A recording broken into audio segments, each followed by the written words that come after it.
അല്ലാഹുവിന്റെ പ്രവാചകൻ അവിടെന്ന് പറഞ്ഞു തരുന്നുണ്ട്. അതാ ജിബ്രീൽ എന്ന് പറയുന്ന മലക്ക് നരകത്തിന്റെ കാവൽക്കാരനായ മാലിക് എന്ന് പറയുന്ന മലക്കിന്റെ ചാരത്തേക്ക് കടന്നു ചെന്നിട്ട് അവിടെന്ന് പറയുന്നു, മാലിക്, നരകത്തിന്റെ ഒരു ഭാഗത്തെ പടച്ചറപ്പിന്റെ കോടതിയിലേക്ക് കൊണ്ടുവരാൻ അല്ലാഹു പറഞ്ഞിരിക്കുകയാണെന്ന് മാലിക് എന്ന് മലക്കിനോട് പറയുമ്പോ കരഞ്ഞുകൊണ്ട് ചോദിക്കുന്നു, ജിബ്രീൽ, എങ്ങനെയാണ് ജിബ്രീൽ, എങ്ങനെയാ ഞാൻ ഈ നരകത്തെ കൊണ്ടുവരുന്നത്? എന്നെ കൊണ്ട് കഴിയില്ല ജിബ്രീല്, എന്നെ കൊണ്ട് കഴിയില്ല ജിബ്രീല് എന്ന് പറയുന്നു. പടച്ചറപ്പിന്റെ തീരുമാനമോ അവസാന പടച്ചവന് 70,000 ചങ്ങലകൾ എടുത്തുകൊണ്ട് വരികയാണ്. 70,000 ചങ്ങലകൾ എടുത്തുകൊണ്ട് വരികയാണ്. മോനെ, ഒരു ചങ്ങലയുടെ വലിപ്പം എന്തെന്നറിയുവോ? ഞാനും നിങ്ങളും ചങ്ങല കാണുന്നവരാണ്. ആ ചങ്ങലയിലെ ഒരു കൊളുത്ത് കാണുന്നവരാണ്. അല്ലാഹുവിന്റെ പ്രവാചകൻ അവിടെന്ന് പറയുന്നു, സഹാബാ, ആ നരകത്തിലേക്ക് കൊണ്ടുപോകുന്ന, ആ നരകത്തെ വലിച്ചു കൊണ്ടുപോകുന്നതിന് വേണ്ടി എടുക്കുന്ന ഒരു ചങ്ങലയുണ്ടല്ലോ, ആ ചങ്ങലയിലെ ഒരു കൊളുത്തുണ്ടല്ലോ, ഈ ദുനിയാവിനെക്കാളും വലുതാണെന്ന് നബി മുഹമ്മദ് മുസ്തഫ. അങ്ങനെയുള്ള 70,000 ചങ്ങലകൾ എടുത്തിട്ട് നരകത്തിന്റെ ഒരു ഭാഗത്ത് ഇങ്ങനെ ബന്ധിപ്പിക്കുകയാണ്. എന്നിട്ട് റബ്ബേ, ഒരു ചങ്ങലയിൽ 70,000 മലക്കുകള്, കോടാനുകോടി മലക്കുകള് അല്ലാഹുവിന്റെ അദാബുകൾ കൊണ്ട് നിറച്ച നരകത്തെ വലിച്ചു കൊണ്ടുവരുന്ന ഒരു ദിവസമുണ്ടല്ലോ. ഇതിന് സാരമല്ലല്ലോ, ഇതാരെങ്കിലും വെറുതെ പറഞ്ഞതല്ലല്ലോ, ഇതൊരു സാങ്കല്പിക കഥയല്ലല്ലോ. അള്ളയല്ലേ പറഞ്ഞത്, അള്ളയല്ലേ പറഞ്ഞത്. ഇങ്ങനെ ഒരു ദിവസം വരാനുണ്ടെന്ന് പടച്ചറപ്പാ പറഞ്ഞത്. മോനെ, വത്തഖൂ യൗമന തുർജഊന ഫീഹി ഇലല്ലാഹ്.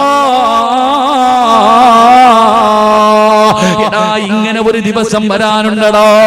ഈ ദുനിയാവിലേക്ക് നീ എവിടെ പോയാൽ, എത്ര ആസ്വദിച്ച് നടന്നാൽ, മോനെ, ഒരു ദിവസം നീ എന്റെ മുന്നിലേക്ക് തന്നെ തിരിച്ചു വരേണ്ടവനാണെന്ന് ഒരു ഭീഷണിയുടെ സ്വരത്തിൽ അല്ലാഹുവിന്റെ ഖുർആൻ നമുക്ക് ഓർമ്മപ്പെടുത്തുമ്പോ, എന്റെ ചെറുപ്പക്കാരാ, ഇന്ന് നരകം പറഞ്ഞോ, ഖബർ പറഞ്ഞോ, പരലോകം പറഞ്ഞോ, മഹ്ശർ പറഞ്ഞോ, സിറാത്ത് പറഞ്ഞോ, മീസാൻ പറഞ്ഞോ, നരകത്തിന്റെ തട്ടുകളെ കുറിച്ച് പറഞ്ഞു തന്നോ.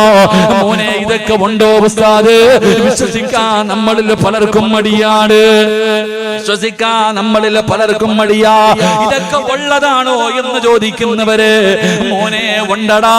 നിനക്ക് വേണമെങ്കിൽ വിശ്വസിക്കില്ലെങ്കിൽ വിശ്വസിക്കണ്ട. നിനക്ക് വേണമെങ്കിൽ വിശ്വസിക്കടാ ചെറുപ്പക്കാരാ. പക്ഷേ നീ വിശ്വസിക്കുന്ന ഒരു സമയമുണ്ടടാ. ഇന്നതൊക്കെ ഇല്ല എന്ന് പറഞ്ഞിട്ട് നീ തള്ളിക്കളഞ്ഞാൽ ഇതൊക്കെ വരാനുണ്ടടാ പൊന്നുമോര്. കാണുന്ന ഒരു ദിവസമുണ്ട്. അല്ലാഹുവിന്റെ ഖുർആൻ പറയുന്നുണ്ട്, വഇദാ റഅതഹും മിൻ മകാനിൻ ബഈദ് സമിഉ ലഹാ തഗയ്യുളൻ വസഫീറാ. നാളെ പടച്ചറപ്പിന്റെ കോടതിയിൽ ഞാനും നിങ്ങളും ഇങ്ങനെ നിൽക്കുമ്പോ അതാ മാലിക് എന്ന മലക്കും തന്റെ അനുയായികളും കരഞ്ഞു വിളിച്ചുകൊണ്ട് പടച്ചറപ്പിന്റെ അദാബുകൾ കൊണ്ട് നിറച്ച ആ നരകമുണ്ടല്ലോ, ആ നരകത്തെ ഇങ്ങനെ വലിച്ചു കൊണ്ടുവരുന്ന രംഗം കാണുമ്പോ വിശ്വസിക്കാത്ത ചെറുപ്പക്കാരാ, വെറുതെയാണെന്ന് പറഞ്ഞ് കളിയാക്കി യുവത്തവേ, ഇതൊക്കെ ഉസ്താദന്മാരെ കള്ളം പറയുന്നതാണെന്ന് പറഞ്ഞ പെങ്ങള്, ഇതെല്ലാം ഇങ്ങനെ കൊണ്ടുവരുന്നത് കാണുമ്പോ നീ അല്ലാഹുവിന്റെ മുന്നിൽ കിടന്ന് യാചിക്കുമടാ. നീ അല്ലാഹുവിന്റെ മുന്നിൽ കിടന്ന് യാചിക്കുകയാ. റബ്ബനാ അബ്സർനാ വസമിഅനാ ഫർജിഅനാ. അല്ലാഹുവിന്റെ മുന്നിൽ കിടന്ന് യാചിക്കുന്ന തമ്പുരാനെ, റബ്ബനാ, എന്റെ രക്ഷിതാവേ, അബ്സർനാ, എല്ലാം എന്റെ എന്റെ കണ്ണുകൊണ്ട് കണ്ടു തമ്പുരാന്. എല്ലാ ഞാൻ കണ്ടുറപ്പ്. ഉസ്താദന്മാര് പറഞ്ഞു തന്നോ, ഖുർആൻ പറഞ്ഞു തന്നോ, പ്രവാചകന്മാര് പറഞ്ഞു തന്നോ, മാതാപിതാക്കള് പറഞ്ഞു തന്നോ, ഞാൻ വിശ്വസിക്കാത്ത നരകത്തിന് ഞാൻ ഇന്ന് എന്റെ കണ്ണുകൊണ്ട് കണ്ടു നാദാ. അത് കടന്ന് വിളിക്കുന്ന വിളി എന്റെ ചെവി കൊണ്ട് കേട്ട് തമ്പുരാന്. അല്ലാഹുവേ അതിന്റെ അട്ടഹാസം കേട്ടുറപ്പ്. എല്ലാ ബോധ്യമായി അല്ലാ ഫർജിഅനാ, ഒരവസരം കൂടെ എനിക്ക് താ അല്ലാ എന്ന് യാചിക്കുമെന്ന് പരിശുദ്ധമായ ഖുർആൻ പറയുമ്പോ, ആ അല്ലാഹുവിന്റെ കോടതിയിൽ ഞാനും നിങ്ങളും നിൽക്കുമ്പോ അല്ലാഹു ആദ്യമായിട്ട് ചോദിക്കുന്ന ചോദ്യം എന്തെന്നറിയുമോ? അല്ലാഹു ആദ്യമായിട്ട് ആ പരലോകത്ത് വെച്ച് ചോദിക്കുന്ന ഒന്നാമത്തെ ചോദ്യം എന്താ? മനുഷ്യ, ഞാൻ നിനക്ക് തന്ന ആയുസ് നീ എന്തിനാണ് ചിലവഴിച്ചത്? എങ്ങനെയാ ചിലവഴിച്ചത്? നാളെ പടച്ചറപ്പിന്റെ കോടതിയിലെ ഒന്നാമത്തെ ചോദ്യമാ. മറുപടി കണ്ടെത്തിക്കോ ചെറുപ്പക്കാരാ. അല്ലാഹുവിന്റെ പ്രവാചകൻ അവിടെ നിന്ന് പറയുന്നുണ്ട്, ഈ ചോദിക്കുന്ന ചോദ്യത്തിന് മറുപടി പറയാതെ അവിടെ പണം കൊണ്ട് രക്ഷപ്പെടാൻ കഴിയില്ലോ, അവിടെ ആൾബലം കൊണ്ട് രക്ഷപ്പെടാൻ കഴിയില്ലോ, അവിടെ രാഷ്ട്രീയം കൊണ്ട് രക്ഷപ്പെടാൻ കഴിയൂല. അല്ലാഹുവേ അവിടുത്തെ ഭരണാധികാരിയാരോ, അവിടുത്തെ ജഡ്ജിയാരെന്നറിയുമോ? ഇവിടുത്തെ കോടതിയിലെ പണം കൊടുത്താ രക്ഷപ്പെടാ, രാഷ്ട്രീയ ബലം കൊണ്ട് രക്ഷപ്പെടാ, അല്ലെങ്കിൽ ആൾബലം കൊണ്ട് രക്ഷപ്പെടാ, അല്ലെങ്കിൽ സ്വാധീനം കൊണ്ട് രക്ഷപ്പെടാ. ഏത് കള്ളനും ഏത് കൊലയാളിക്കും പടച്ചവനെ നിസാരമായി ഇറങ്ങി വരാ. പക്ഷേ അവിടത്തെ കോടതിയിലെ ജഡ്ജിയാരെന്നറിയുവോ? ഈ പ്രപഞ്ചം മുഴുവനും അടക്കി ഭരിക്കുന്ന രാജാതിരാജനായ മലിക്കുൽ ജബ്ബാറായ സർവാധിനാഥനായ സർവാധിപരനായ റബ്ബുൽ ഇസ്സത്തായ പടച്ച റബ്ബാ. അല്ലാഹു നീതിമാനാ, അല്ലാഹു നീതിമാനാ. ആ നീതിമാനായ പടച്ച റബ്ബിന്റെ മുന്നിലേക്ക് നിന്നെ കൊണ്ടുപോയി നിർത്തുമ്പോ അല്ലാഹു അവിടെന്ന് ചോദിക്കുന്ന ഒരു ചോദ്യമുണ്ട്. എടാ, നിനക്ക് ഞാൻ തന്ന ആയുസ് നീ എന്തിനാ ചിലവഴിച്ചത്? നിനക്ക് 30 കൊല്ലം തന്നല്ലോ, 40 കൊല്ലം തന്നല്ലോ, 50 കൊല്ലം തന്നല്ലോ, 60 വർഷം നിനക്ക് തന്നല്ലോ, എന്തിനാ ചിലവഴിച്ചതെന്ന് ചോദിക്കുമ്പോ പറയാനൊരു മറുപടി കണ്ടെത്തടാ ചെറുപ്പക്കാരാ. 2018 അല്ലാഹു നിനക്ക് 360 ദിവസം തന്നല്ലോ, നിനക്ക് അല്ലാഹു 1 കൊല്ലം തന്നല്ലോ. ഈ കഴിഞ്ഞു പോയ 1 കൊല്ലത്തിൽ നീ എന്തേ ചെയ്തതെന്ന് ഈ സദസ്സിലിരുന്നിട്ട് ഞാൻ ഉൾപ്പെടെയുള്ളവർക്ക് ചിന്തിക്കാനുള്ള സദസ്സാ. അല്ലാഹുവിന്റെ റസൂൽ അവിടെന്ന് പറഞ്ഞു, ഹസിബൂ ഖബല അൻ തുഹാസബൂ. വിചാരണയ്ക്ക് മുമ്പിൽ സ്വന്തമായിട്ടൊന്ന് വിചാരണ ചെയ്യുന്നത്, അല്ലാഹുവിന്റെ വിചാരണ കടന്നു വരുന്നതിന് മുമ്പ് സ്വന്തമായിട്ട് നീ ഒന്ന് വിചാരണ നടത്തുന്നത് നല്ലതാ. മഹാനായ സയ്യിദുനാ ഉമർ ഇബ്നുൽ ഖത്താബ്, പടച്ചവരെ കിസ്റയെയും കൈസറിനെയും വിറപ്പിച്ച ഉമർ ഇബ്നുൽ ഖത്താബ് റളിയല്ലാഹു തആല അൻഹു. അല്ലാഹുവേ, ഉമർ തങ്ങൾ ആരെന്നറിയുമോ? റസൂലുള്ളാഹിന്റെ തലയെടുക്കുന്നതിന് വേണ്ടി കടന്നുപോയ ഉമർ ഇബ്നുൽ ഖത്താബ് തങ്ങൾ അല്ലാഹുവിന്റെ പരിശുദ്ധമായ ഖുർആൻ ഒരൊറ്റ ആയത്ത് കേട്ടപ്പോ പടച്ചറപ്പിന്റെ ദീനിലേക്ക് കടന്നു വന്ന ഉമർതങ്ങളുണ്ടല്ലോ, ആ ഉമർതങ്ങൾ നടക്കുന്ന വഴിയിലൂടെ ഇബ്ലീസിന് നടക്കാ പേടിയാ. ഉമർ ഇബ്നുൽ ഖത്താബ് റളിയല്ലാഹു തആല അൻഹു എഴുന്നേറ്റ് നിന്നിട്ട് പറയുന്നു, നബിയേ, യാ റസൂലല്ലാഹ്,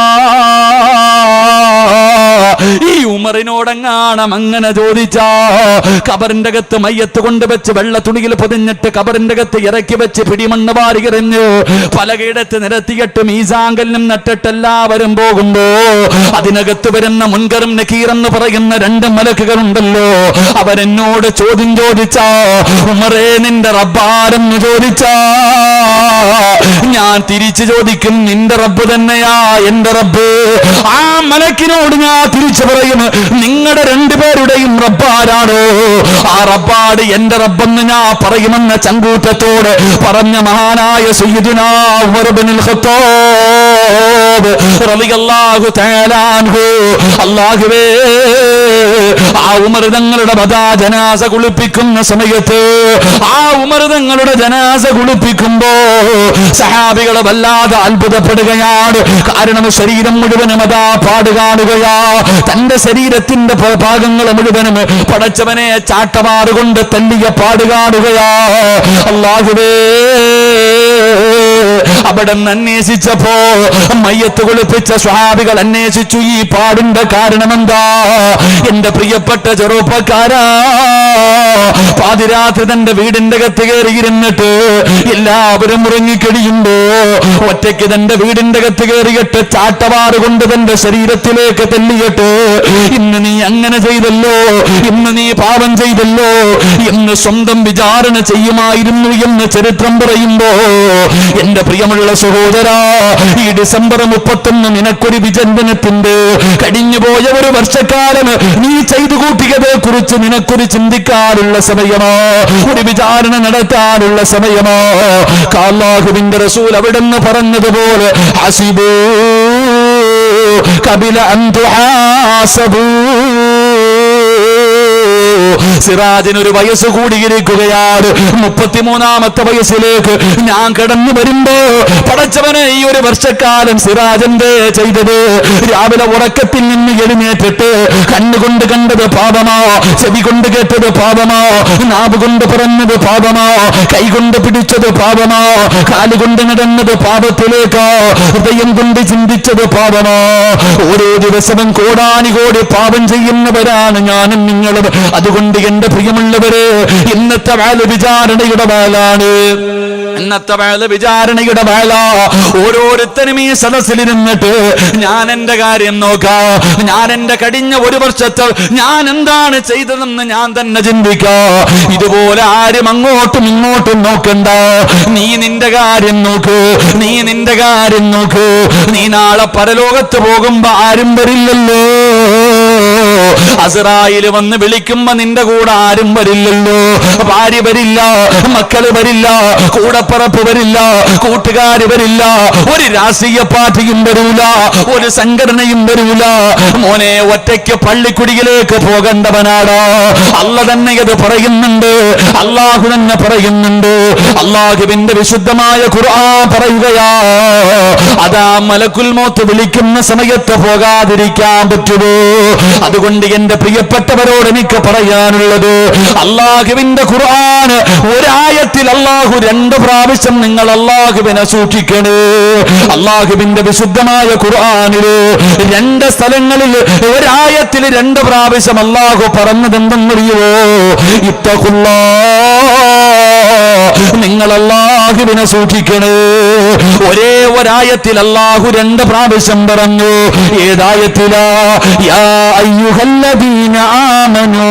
അള്ളാഹുവിന്റെ വിശുദ്ധമായ ഖുർആൻ പറയുകയാ. അള്ളാഹുവിന്റെ വിശുദ്ധമായ ഖുർആനില് ഒരായത്തിൽ 2 പ്രാവശ്യം അള്ളാഹുവിനെ സൂക്ഷിക്കണേ, അള്ളാഹുവിനെ സൂക്ഷിക്കണേ എന്ന് പറഞ്ഞതായ ഒരായത്ത് നമുക്ക് ഖുർആനിൽ കാണാം. എന്റെ അള്ളാഹു പറഞ്ഞത്, യാ അയ്യുഹല്ലദീന ആമനൂ വൽതൻദുർ നഫ്സും മാ ഖദ്ദമത് ലിഗദിൻ വത്തഖുല്ലാഹ്. യാ അയ്യുഹല്ലദീന ആമനൂ ഇത്തഖുല്ലാഹ് വൽതൻദുർ നഫ്സും മാ ഖദ്ദമത് ലിഗദിൻ വത്തഖുല്ലാഹ്.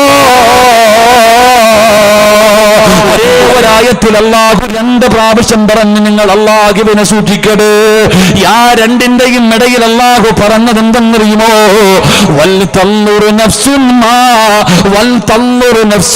മാ ഖദ്ദമത് ലിഗദിൻ. മോനെ, ഇന്നത്തെ കുറിച്ച് ചിന്തിക്കടോ, നാളത്തെ കാര്യം നീകളോ.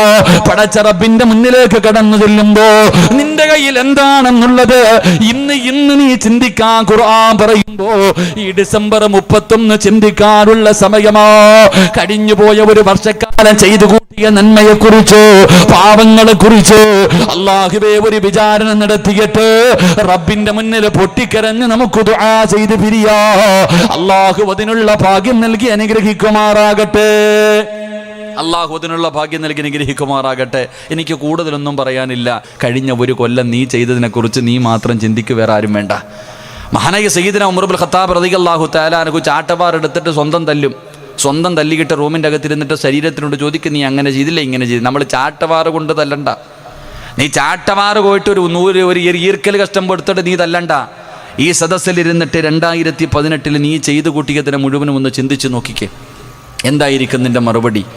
സ്വന്തമായിട്ട് നാട്ടുകാരെ നന്നാക്കാനോ അല്ലെങ്കിൽ മറ്റുള്ളവരെ നന്നാക്കാനല്ല, സ്വന്തമായിട്ടൊന്ന് വിലയിരുത്തി നോക്ക്.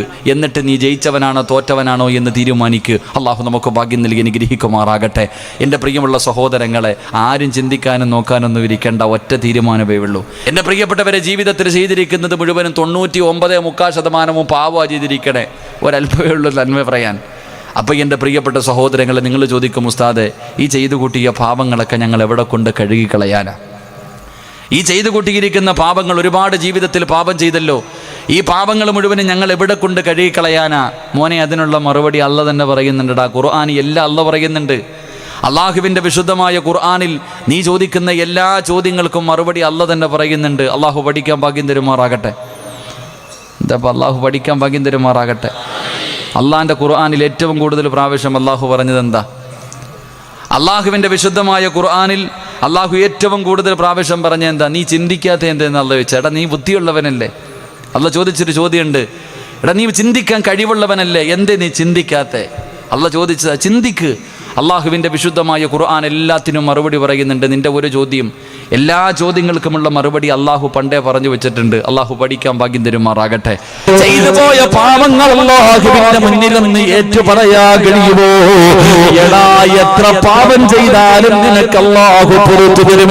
നീ എത്ര കൊല ചെയ്തവനാകട്ടെ, എടാ 100 കൊല ചെയ്തവൻ അള്ളാഹു പുറത്തു കൊടുത്തല്ലോ. മക്കളെ കുടിച്ച് മൂടിയവൻ അള്ളാഹു പുറത്തു കൊടുത്തല്ലോ. എത്രയോ അപരാധികൾക്ക് അള്ളാഹു പുറത്തു കൊടുത്തു. അതുകൊണ്ട് മോനെ, അല്ലാഹു ഗഫൂറാണ്, അല്ലാഹു റഹീമാണ്. ചെയ്തു പോയ പാപങ്ങൾ അല്ലാഹുവിന്റെ മുന്നിൽ മനസ്സറിഞ്ഞുകൊണ്ട് പറയേണ്ട രീതിയിൽ നീ അല്ലാഹുവിന്റെ മുന്നിൽ ഏറ്റുപറഞ്ഞോ, അല്ലാഹു നിന്റെ ദുആ സ്വീകരിക്കുമെന്ന് നബി മുഹമ്മദ് മുസ്തഫ സല്ലല്ലാഹു അലൈഹി വസല്ലമ തങ്ങൾ പറയുന്നു. അസ്മാഉൽ ഹുസ്ന പറഞ്ഞിട്ട് റബ്ബിന്റെ ദർബാറിലേക്ക് ഇരു കരങ്ങൾ ഉയർത്തിയിട്ട് എഴുന്നേറ്റ് നിന്നിട്ട്, അല്ലാഹ്, നീ എന്റെ യജമാനനാ തമ്പുരാന്, ഞാൻ നിന്റെ അടിമയാണ് തമ്പുരാന്, ഞാനൊരു സാധാരണ നിന്റെ അടിമയാണല്ലോ, നിന്റെ മുന്നിൽ യാചിക്കാമെന്നതാ.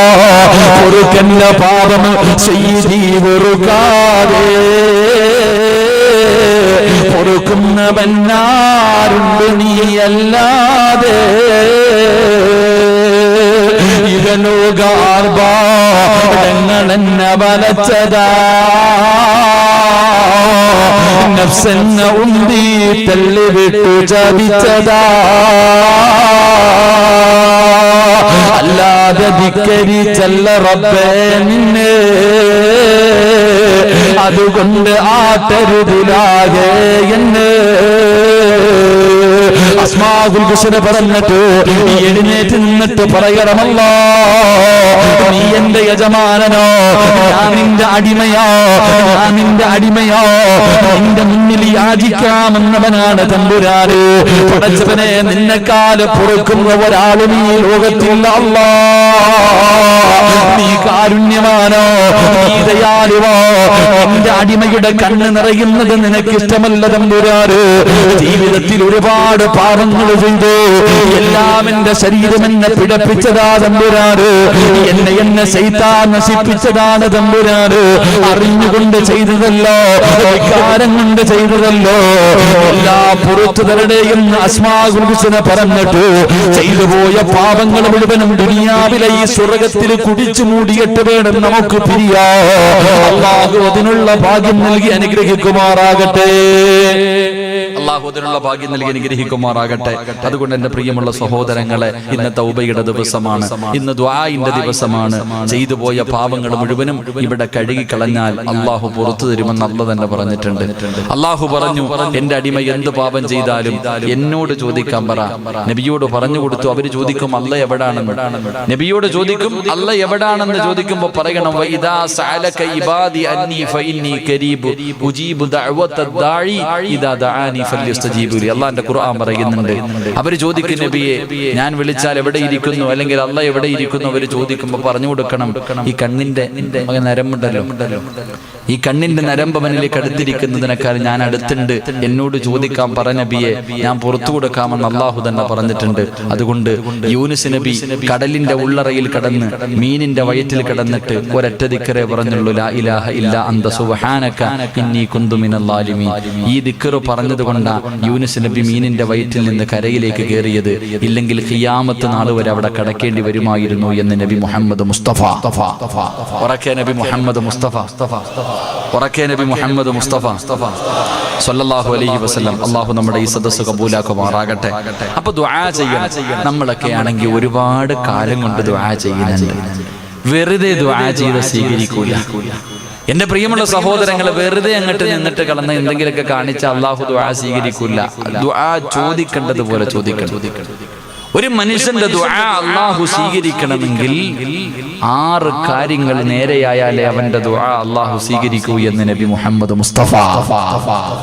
ചുമ്മാതെ തലകുത്തി കിടന്നിട്ട് നീ കഅബയുടെ കില്ല പിടിച്ചിട്ട് കരഞ്ഞിട്ടും കാര്യമൊന്നുമില്ല. ചോദിക്കേണ്ടതുപോലെ ചോദിക്കണം. 6 കാര്യങ്ങൾ സൂക്ഷിച്ചിട്ട് ദുആ ചെയ്താലേ നിന്റെ ദുആയ്ക്ക് ഇജാബത്തുള്ളൂ, അല്ലാഹ് കേൾക്കത്തുള്ളൂ. ഇല്ലെങ്കിൽ അത് തള്ളപ്പെടും. അള്ളാഹു കാത്തിരക്ഷിക്കുമാറാകട്ടെ, അള്ളാഹു കാത്തിരക്ഷിക്കുമാറാകട്ടെ. അപ്പൊ ഇൻഷാ അല്ലാഹ് ദുആ ചെയ്യണം. എങ്ങനെ ഇൻഷാ അല്ലാഹ് ദുആ ചെയ്താൽ ഇന്നത്തെ സദസ്സിലെ ദുആ അള്ളാഹു സ്വീകരിക്കൂലേ? സ്വീകരിക്കൂലേപ്പാ? ഇതപ്പോ ഒരു പിണക്കം സ്വീകരിക്കൂ ഇല്ലേ? ഉറപ്പുള്ളവരൊക്കെ കൈപൊക്കി.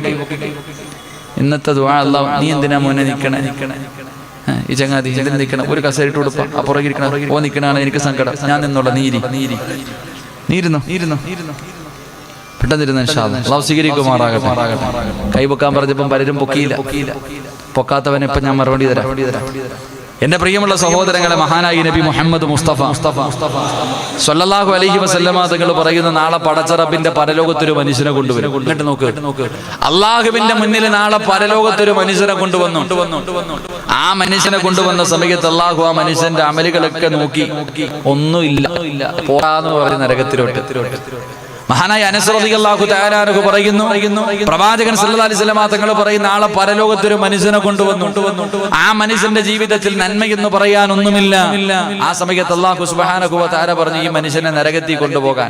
അങ്ങനെ മലക്കുകൾ ഈ മനുഷ്യനെ നരകത്തിലേക്ക് കൊണ്ടുപോകാൻ പറയുമ്പോൾ ആ മനുഷ്യനെ ഇങ്ങനെ നരകത്തിലേക്ക് വലിച്ചിടച്ചു കൊണ്ടുപോകുമ്പോൾ ഇവ അള്ളാനെ ഒന്ന് തിരിഞ്ഞു നോക്കി. അള്ളാഹുവിനെ ഇങ്ങനെ തിരിഞ്ഞു നോക്കിയിട്ട് ഇവനൊന്ന് കരഞ്ഞു. ആ സമയത്ത് അല്ലാഹു സുബ്ഹാനഹു വ തആല അവനോട് ചോദിച്ചു, അവിടെ നിന്ന് ചോദിച്ചു, എന്തിനാടാ എന്നെ നോക്കുന്നേ, എന്തിനാ എന്നെ നോക്കി കരയുന്നേ? ആ സമയത്ത് ആ മനുഷ്യൻ പറഞ്ഞു, യാ റബ്ബി തദ്കിറു ഖൗലക, അല്ലാഹുവേ നിന്റെ ഖുർആനിലെ ഒരു വാചകം എനിക്ക് ഓർമ്മ വന്നു തമ്പുരാനെ. നിന്റെ ഖുർആനിലെ പരിശുദ്ധമായ ഖുർആനിലെ ഒരു വാചകം എനിക്ക് ഓർമ്മ വന്നു തമ്പുരാനെ. അതുകൊണ്ടാണ് ഞാൻ നിന്നെ നോക്കിയിട്ട് കരഞ്ഞതെന്ന് പറയുമ്പോ അല്ലാഹു സുബ്ഹാനഹു വ തആല ചോദിച്ചു, നിനക്ക് ആ ഓർമ്മ വന്ന ആയത്തേതാ? എന്റെ ഖുർആനിലെ ഏത് വാചകമാണ് നിനക്ക് ഓർമ്മ വന്ന് ചോദിക്കുമ്പോ റബ്ബുൽ ഗഫൂറുർ റഹ്മാൻ, നീ ഗഫൂറാണ് റഹീമാണ് എന്ന പരിശുദ്ധമായ ഖുർആനിലെ ഒരു ആയത്ത് എനിക്ക് ഓർമ്മ വന്നു. അതുകൊണ്ടാണ് ഞാൻ നിന്നെ നോക്കിയിട്ട് കരഞ്ഞതെന്ന് പറയുമ്പോ അല്ലാഹു മലക്കുകളോട് പറയുന്നു, അവനെ വലിച്ചിടച്ചു കൊണ്ടുപോകാൻ, അവനെ നരകത്തിലേക്ക് വലിച്ചിടച്ചു കൊണ്ടുപോകാം. അതാ മലക്കുകൾ ഇങ്ങനെ കൊണ്ടുപോവുകയാണ്. അതാ നരകത്തിന്റെ മുന്നിലെത്തുന്നതാ മധ്യഭാഗത്തെത്തുമ്പോ പിന്നെയും ആ മനുഷ്യൻ അല്ലാഹുവിന്റെ ഭാഗത്തേക്ക് തിരിഞ്ഞു നോക്കുകയാ. അപ്പോഴും അല്ലാഹു ചോദിച്ചു, എന്തിനാടാ നീ എന്നെ നോക്കിയിട്ട് കരയുന്നത്? ആ സമയത്ത് പറഞ്ഞു, ലിബദ, അല്ലാഹുവിന്റെ റസൂലിനോട് പറയുകയാ. അല്ലാഹുവിനോട് പറയുന്നു, യാ റബ്ബി തദക്കർതു ഖൗലക, നിന്റെ ഖുർആനിലെ ഒരു വാചകം എനിക്ക് ഓർമ്മ വന്നു തമ്പുരാനെ. അല്ലാഹു ചോദിച്ചു, ഏത് വാചകമാണ്? വമൻ യഗ്ഫിറു ദുനൂബി ഇല്ലല്ലാഹ്, പടച്ചവനെ എത്ര വലിയ പാപം ചെയ്താലും നീ പുറത്തു തരുന്നവനാണെന്നുള്ള ഖുർആനിന്റെ വാചകം എനിക്ക് ഓർമ്മ വന്നു. അതുകൊണ്ടാണ് നോക്കിയതെന്ന് പറയുമ്പോ അല്ലാഹു മലക്കുകളോട് പറയുന്നവനെ നരകത്തിലേക്ക് വലിച്ചെറിയാ. അവസാനം അവന്റെ നരകത്തിന്റെ മുന്നിൽ കണ്ടു ചെല്ലുമ്പോ നരകത്തിന്റെ വാതിലിന്റെ മുന്നിൽ നിന്നിട്ട് ആ മനുഷ്യന് പിന്നെയും തിരിഞ്ഞിങ്ങനെ നോക്കിയിട്ട് കരയുകയാ. അല്ലാഹു ചോദിച്ച് എന്തിനാടാ എന്നെ നോക്കിയിട്ട് കരയുന്നത്? അല്ലാഹുവേ, വിശുദ്ധ ഖുർആനിലെ ഒരു വാചകം എനിക്ക് ഓർമ്മ വന്നു അല്ലാ, അതുകൊണ്ടാണ് നോക്കിയതെന്ന് പറയുമ്പോ ഏതാടടാ നിനക്ക് ഓർമ്മ വന്ന ആയത്ത്? യാ ഇബാദിയല്ലദീന അസ്റഫൂ അലാ അൻഫുസിഹിം ലാ തഖ്നതൂ മിർ റഹ്മത്തില്ലാഹ്. സ്വന്തം ശരീരങ്ങളോട് എത്ര വലിയ അക്രമം പ്രവർത്തിച്ചവരാണെങ്കിലും നബിയേ അവരോട് എന്നോട് ചോദിക്കാൻ പറ നബിയേ, എത്ര വലിയ പാപം ചെയ്തവനാണെങ്കിലും ഞാൻ പുറത്തു കൊടുക്കുന്നവനാണെന്നുള്ള ഖുർആനിന്റെ ആയത്ത് ഓർമ്മ വന്നിട്ട് നോക്കിയതാണെന്ന് പറയുമ്പോ അല്ലാഹു മലക്കുകളോട് പറയുന്നു അവനെ വിടാതെ അതാ നരകത്തിന്റെ മുന്നിലേക്ക് നരകത്തിൽ വലിച്ചെറിയാൻ കൊണ്ടുപോയവനെ അല്ലാഹു തിരിച്ചു വിളിക്കുകയാ. അല്ലാഹു തിരിച്ചു വിളിച്ചിട്ട് പറയുന്നു ഈ സ്വർഗമുണ്ടല്ലോ, അല്ലാഹുവിന്റെ റസൂൽ പറയുന്നു ദുനിയാവും അതിന്റെ 10 ഇരട്ടി വലിപ്പമുള്ള ഒരു സ്വർഗം ഞാൻ നിനക്ക് തരികയാ. എന്തിനാണെന്നറിയുമോ? എന്നെ കൊണ്ട് പ്രതീക്ഷ വെച്ചതിന്റെ പേരില്, അല്ലാഹുവിനെ കൊണ്ട് പ്രതീക്ഷ വെച്ചതിന്റെ പേരില് അല്ലാഹു ആ മനുഷ്യന് സ്വർഗം കൊടുത്തെന്ന് പ്രവാചകൻ അവിടെ നിന്ന് പറഞ്ഞു തരുമ്പോ സഹോദരാ, ദുആ ചെയ്താ സ്വീകരിക്കണോ? വെറുതെ ചെയ്താ പോരാ, വെറുതെ തൗബ ചെയ്താ പോരാ, നിസ്കരിച്ചിട്ട് കിടന്ന് കരഞ്ഞാ പോരാ. സദഖ ചെയ്തിട്ട് ദുആ ചെയ്യുന്നവരുണ്ട്, സുജൂദിൽ കിടന്ന് കരയുന്നവരുണ്ട്, തഹജ്ജുദ് നിസ്കരിച്ചിട്ട് ദുആ ചെയ്യുന്നവരുണ്ട്. എങ്കിലൊരു മനുഷ്യന്റെ തൗബ അല്ലാഹു സ്വീകരിക്കണമെങ്കിൽ റസൂലുള്ളാഹി പറയുകയാ 6 നിയമങ്ങളുണ്ടെന്ന് നബി മുഹമ്മദ് മുസ്തഫ. ഉറക്കെ നബി മുഹമ്മദ് മുസ്തഫ, ഉറക്കെ നബി മുഹമ്മദ് മുസ്തഫ സല്ലല്ലാഹു അലൈഹി വസല്ലമ തങ്ങൾ പറഞ്ഞു, ഒരു മനുഷ്യന്റെ ദുആ അല്ലാഹു സ്വീകരിക്കണമെങ്കിൽ വെറുതെ സ്വീകരിക്കൂല. എത്ര നിയമം? 6 നിയമങ്ങൾ പാലിച്ചിട്ട് ദുആ ചെയ്താലേ അവന്റെ തൗബ അല്ലാഹു സ്വീകരിക്കൂ എന്ന് നബി മുഹമ്മദ് മുസ്തഫ. അല്ലാഹുവിന്റെ റസൂൽ പറഞ്ഞു, നമുക്ക് പഠിക്കാൻ അല്ലാഹു ഭാഗ്യം തരുമാറാകട്ടെ. ഈ 6 കാര്യങ്ങൾ സൂക്ഷിച്ചിട്ട് ദുആ ചെയ്താൽ ദുആ സ്വീകരിക്കും. നിന്റെ ദുആ അല്ലാഹു സ്വീകരിച്ചോ എന്നറിയാൻ, ഒരാളുടെ ദുആ അല്ലാഹു സ്വീകരിച്ചോ എന്നറിയാൻ 8 അടയാളമുണ്ടെന്ന് നബി മുഹമ്മദ് മുസ്തഫ. ഒരാൾ ദുആ ചെയ്തു, ഈ ചെയ്ത ദുആ അല്ലാഹു സ്വീകരിച്ചോ എന്നറിയാനുള്ള വഴിയുണ്ട്. 8 അടയാളങ്ങളുണ്ട്. ആ 8 അടയാളങ്ങൾ ഉണ്ടെങ്കിൽ നീ ചെയ്ത കാര്യം അല്ലാഹു സ്വീകരിച്ചിട്ടുണ്ട്. അല്ലാഹു ഈമാൻ തരുമാറാകട്ടെ, അല്ലാഹു ഈമാൻ തരുമാറാകട്ടെ. 6 പറയാൻ പറ്റി. ഇപ്പൊ തന്നെ 10:45 കഴിഞ്ഞു. ഇനി 1 മണിക്കൂറേ ഉള്ളൂ. ഈ 1 മണിക്കൂറിന്റെ ഉള്ളിൽ 6 പറഞ്ഞു തീർക്കണമെന്ന് എനിക്ക് ആഗ്രഹമുണ്ട്. 6 പറയാം ഇൻഷാ അല്ലാഹ്. ബാക്കി 8 അടയാളം അടുത്ത സദസ്സിൽ എവിടെങ്കിലും വെച്ച് പറയാം. ഒരാളുടെ തൗബ അല്ലാഹു സ്വീകരിച്ചെങ്കിൽ 8 അടയാളം. ഇവിടെ പരിസരത്തെ കണ്ടൊരു പടി വേണ്ടല്ലോ. ഇപ്പൊ തസ്ലീം എന്താ പള്ളത്തൂരോ? നിങ്ങളിതെല്ലാം കണ്ണെടുത്തി എഴുതി വെച്ചാൽ എനിക്കിങ്ങനെ അറിയാനാ. അപ്പൊ അൽഹംദുലില്ലാ, അല്ലാഹു പഠിക്കാൻ ഭാഗ്യം തരുമാറാകട്ടെ. അപ്പൊ ഒരു മനുഷ്യന്റെ ദുആ. നിങ്ങൾ ഇരിക്കൂലേ? ഇപ്പൊ ഒരു പിണക്കം എന്താ? എടാ, ഇത് വായിക്കണമെങ്കിൽ എനിക്ക് മലയാളം അറിയണം. ഈ സ്ഥലപ്പേര് തന്നെ വായിക്കണമെങ്കിൽ ഇത്തിരി പാടാം. എന്നാടാ 29-ാം തീയതി. എന്താ സ്ഥലപ്പേരെന്താ? പള്ളത്തൂര്. നീ എന്താ വേർക്കണത്? ഒരുപാട് വേർക്കും കേട്ടാ. ഒരു മനുഷ്യന്റെ ദുആ അല്ലാഹു സ്വീകരിക്കണമെങ്കിൽ, ഒരു മനുഷ്യന്റെ തൗബ അല്ലാഹു സ്വീകരിക്കണമെങ്കിൽ 6 നിയമങ്ങളുണ്ട്. അത് പാലിച്ചുകൊണ്ട് ദുആ ചെയ്താലേ അല്ലാഹു സ്വീകരിക്കൂ. അല്ലാഹു ഈമാൻ തരുമാറാകട്ടെ, അല്ലാഹു ഈമാൻ തരുമാറാകട്ടെ. വിഷമമൊന്നും ഇല്ലല്ലോ? പിണക്കൊന്നും ഇല്ലല്ലോ എന്നോട്? ചൊടിയുണ്ടാ ഉണ്ടാർക്കെങ്കിലും? നിങ്ങൾക്ക് ആർക്കും ഞാൻ 5 നയാ പൈസ തരാനില്ലല്ലോ, പിന്നെ എന്തിനാ ചൊടിക്കണേ? നമ്മൾ തമ്മിൽ എന്തെങ്കിലും ബാധ്യത ഉണ്ടോ? ഹക്കടപാടുണ്ടോ? ഒന്നുമില്ല. ഇൻഷാ അല്ലാഹ് നമുക്ക് എല്ലാവർക്കും അല്ലാഹു സുബ്ഹാനഹു വ തആല മരിക്കുന്നതിന് മുമ്പ് ഹജ്ജ് ചെയ്യാനുള്ള തൗഫീഖ് അനുഗ്രഹിക്കുമാറാകട്ടെ. അല്ലാഹു ഹജ്ജ് ഉംറയൊക്കെ ചെയ്യാൻ ഭാഗ്യം തരുമാറാകട്ടെ.